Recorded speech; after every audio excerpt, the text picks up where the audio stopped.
Hello guys, and welcome back to MS Tech Tutorials. And in today's video I'm going to be showing you guys how to fix the error 0x3 crash for Black Ops 6 and on the Xbox app/PC.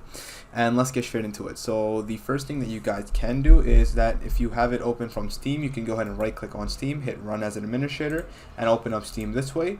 Then you can make your way over to library and you can go ahead and start up Call of Duty, and you can check to see if that fixes the issue.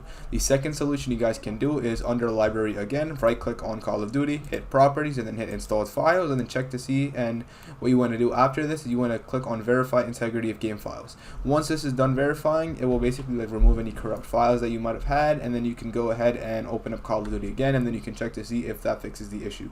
The third method you guys can do is on the Xbox app itself, just simply log out of your account and then log back in, and then if you want you can also delete the app and then reinstall it if there with the latest update, if there were any latest updates. And yeah, once you do that you should be good to go, and I recommend restarting your PC as well. And once you do all of these steps, you guys should be good to go. And that is it for the video. So thank you guys for watching. Make sure to give the video a thumbs up, subscribe to the channel, and have a great day.